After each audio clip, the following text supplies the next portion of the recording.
Hola, ¿cómo están? Bienvenidos al episodio número 12 de La Huella OVNI. Yo soy Jorge Luis Zuckdorf y este espacio lo creamos entre todos. Es un espacio para reflexionar, para pensar, para corrernos de las verdades absolutas, de las verdades hegemónicas y tratar de ensayar preguntas que en realidad nos van a llevar a nuevas preguntas, a nuevas reflexiones, a nuevos pensamientos, especialmente sobre lo que ocurre en las estrellas, sobre lo que ocurre con todo lo que para nosotros no tiene explicación y deseamos fervientemente tener algún tipo de explicación, pero tampoco queremos cualquier explicación. Queremos llegar a la verdad, por supuesto. Entonces es eso, es un espacio para darnos herramientas para que cada uno pueda sacar sus propias conclusiones. En redes me encuentran como @JorgeLuisS oficial en Instagram y como @JorgeLuisS-77 en Twitter. Con el hashtag numeral La Huella OVNI nos comunicamos ahí, más preguntas, reflexiones, comentarios, imágenes, ampliación de temas, incluso si no están de acuerdo, ahí los leo, les contesto y entre todos seguimos formando esta gran comunidad. Empecemos con este programa. Clásico de clásicos en esta cuenta regresiva, ¿no? The Final Countdown de Europe. Qué tema espectacular para meternos en el 3, 2, 1 y empezar con nuestra primer tanda de preguntas y respuestas. Bueno, vamos abriendo los archivos para ir encontrando. Y la primera pregunta que tengo preparada es una pregunta que es un poco polémica. La voy a responder con todo lo que yo sé, más algunos datos que fui averiguando, pero primero primero vamos a leer la pregunta y de quién es y después empiezo a contestar esto. Evfan.may89 Evfan.may89 nos pregunta: ¿habrá varias razas o jerarquías de alienígenas? Algunos los describen grandes y verdes, otros pequeños y grises. Es una pregunta realmente sumamente interesante y que tiene muchísimas aristas para poder discutir y pensar entre todos. Lo primero que quiero aclarar es esto que yo vengo diciendo desde el programa 1. Yo no estoy totalmente seguro de que haya vida extraterrestre y por eso genero estos espacios y genero estas preguntas y doy un poquito mi experiencia en base a todos los documentales que yo he hecho recorriendo América Latina, entrevistando expertos de diferentes partes del planeta, conversando con grandes pensadores y con grandes curiosos. Hablar de razas extraterrestres, en un primer punto, lo primero que nos sucede es que nos deja en un lugar donde asumimos que sabemos realmente que hay extraterrestres en la Tierra, los conocemos y sabemos quiénes son.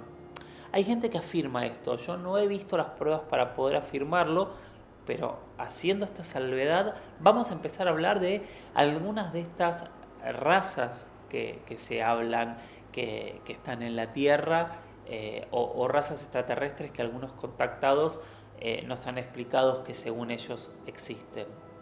O sea, lo que voy a decir ahora no son cosas que yo esté de acuerdo, simplemente es información que ciertas personas han dado.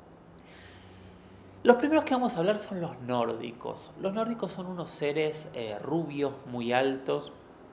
También se habla de que podrían ser seres de luz con mucha sabiduría, que son muy parecidos a nosotros, como decíamos, pero más altos. Estos seres fueron presentados públicamente por Billy Mayer, un contactado, pero hay muchísimos casos de avistamientos en donde se han descrito este tipo de seres.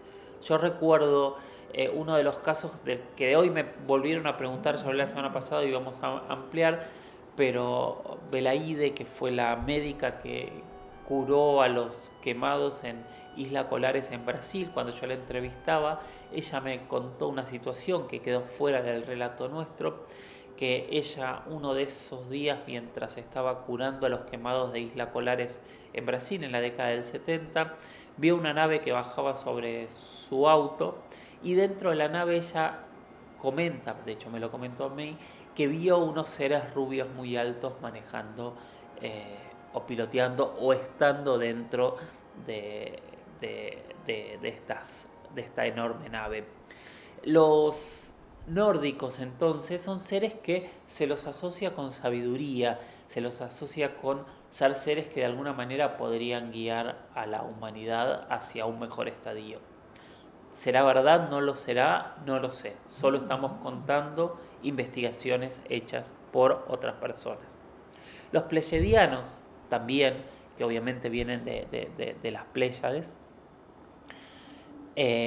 son otro tipo de seres de luz altamente evolucionados y espirituales. De alguna manera también estarían relacionados con los nórdicos. De hecho, algunos de estos estudiosos hablan de que los nórdicos son parte de los pleyadianos. Y son estos seres de luz también muy altos que estarían aquí en la Tierra. Algunos los dividen nórdicos por un lado, pleyadianos por otro.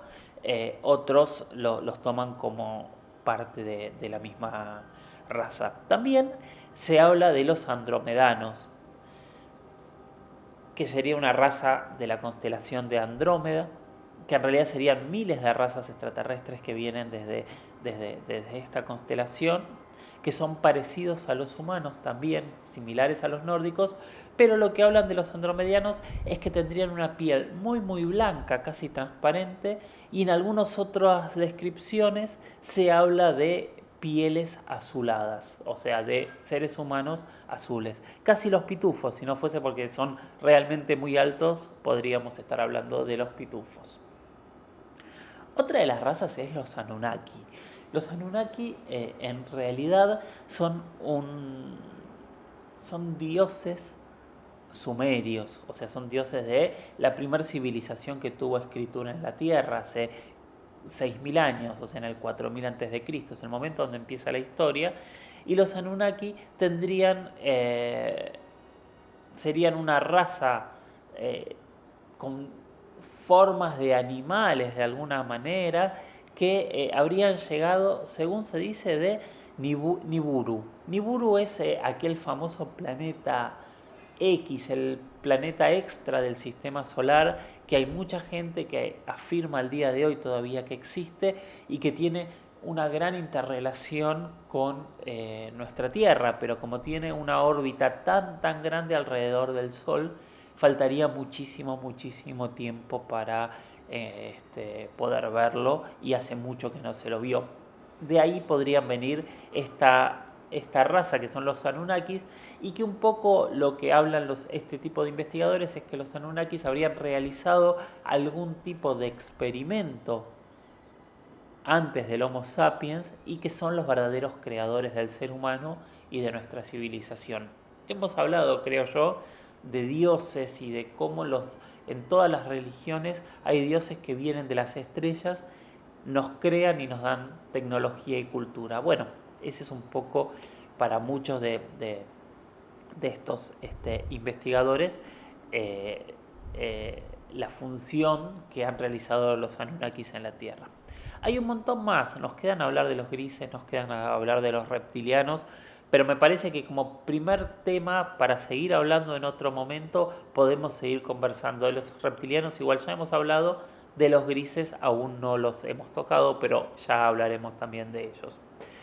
Entonces, es difícil hablar de una jerarquía como hablar de las jerarquías de ángeles, porque en realidad todas las razas extraterrestres que se nombran no vienen de una sola fuente y vienen de fuentes diversas, incluso hasta muchas veces contradictorias, y es complejo encontrar un orden más allá que tal vez algunos se los dan. La diferencia de orden que sí existe es algunas de estas razas vendrían a dominarnos, otras a crearnos y otras a ayudarnos. Pero realmente, ¿cuál es la verdad? ¿Cuál es la fantasía? ¿Cuál es el mito? No tenemos, por lo menos yo no tengo ni idea. Siguiente pregunta, que ya la dejé colgada 2 semanas, que se me pasó, se me traspapeló, pido perdón. Es la siguiente. que me preguntan qué pasó el 27 de octubre de 1954 en el estadio de la Fiorentina en Italia. Esta pregunta me la hizo Alain Doglu. Estaba viendo a ver si encontraba el nombre porque es bastante difícil decir su usuario, @Alain Doglu, no lo encontré, pero se la debía. Y la verdad es que tengo que contarte que conocía la historia, pero me puse a investigar un poco más para tratar de tener la mayor cantidad de datos posibles. Hay muchos casos similares a este en donde encontramos grandes eventos masivos vinculados a algún objeto en el cielo que muchas veces causa pánico, otras veces causa curiosidad. Recuerdo en Santiago del Estero un concierto en medio de un festival, si no me equivoco es el Festival del Poncho, en la década del 70, que también aparecieron los objetos en el cielo mientras los Quillahuasi estaban en el escenario y hubo un gran susto. También está en diarios de la época y demás. Pero vamos al caso que nos pidió, que es 27 de octubre de 1954, en Italia se disputaba un partido en la Toscana entre la Fiorentina y un equipo local más pequeño que se llama Pistoiese. En medio del partido, que se calcula que había unos 10.000 unas 10.000 personas entre el público, en un momento los jugadores notaron que toda la hinchada había dejado de observarlos y estaba mirando al cielo. Automáticamente el partido se frenó porque en el cielo había un objeto muy extraño en forma de huevos, según algunas descripciones, y acá es donde empieza lo extraño. Hay relatos de gente que dice que iba muy rápido, otros que iba extremadamente despacio, otros que combinaba la velocidad y la lentitud. La cuestión es que en lo que todos coincidieron, incluso los diarios de la época y demás, es que apareció un objeto en el cielo que generó caos, pánico, que todos se asustaron, y que a partir de ahí lo más interesante es que el árbitro decidió suspender el partido.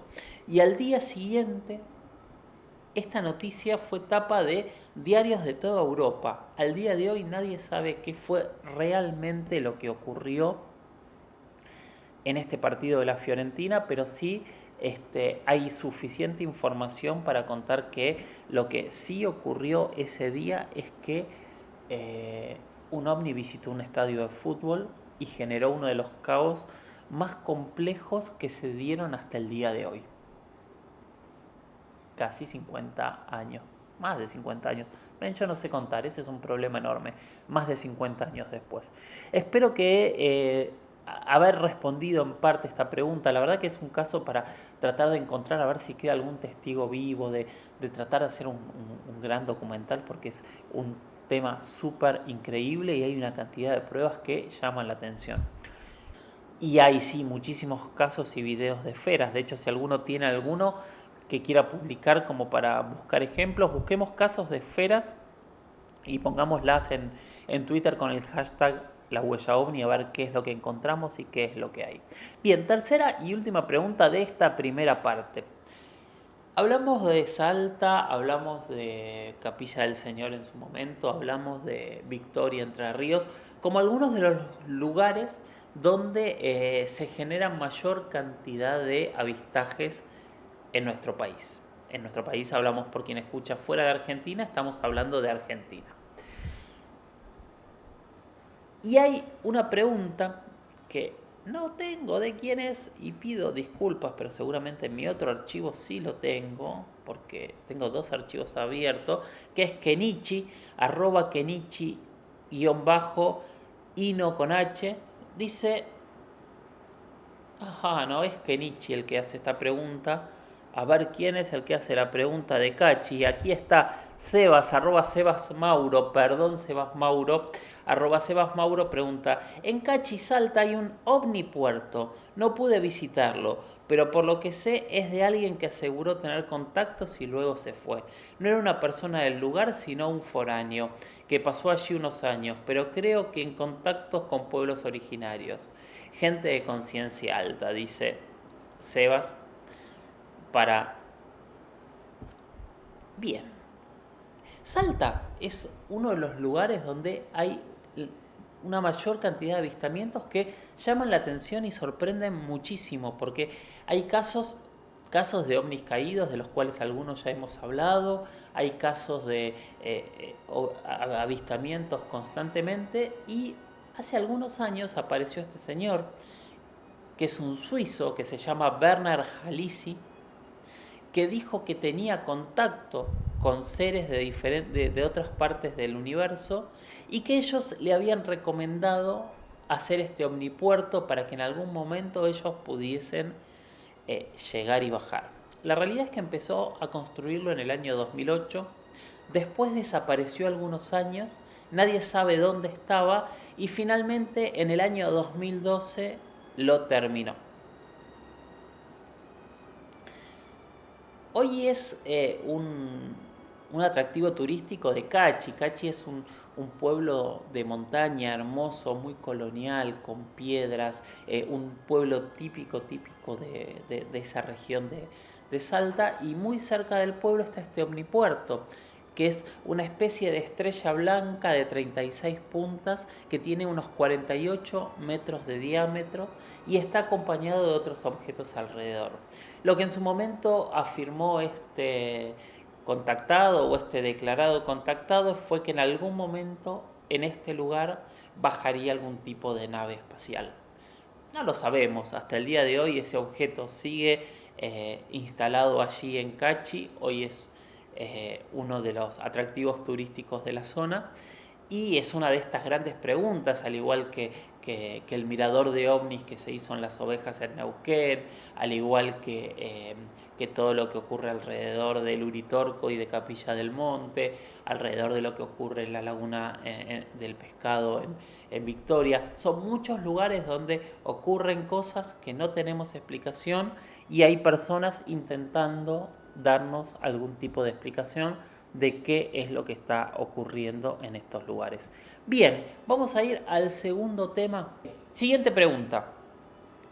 Es de Kenichi, ahora sí, arroba Kenichi-ino con H, arroba Kenichi-ino con H, que dice: me gustaría que hables de Operación Platillo y del comandante Holanda.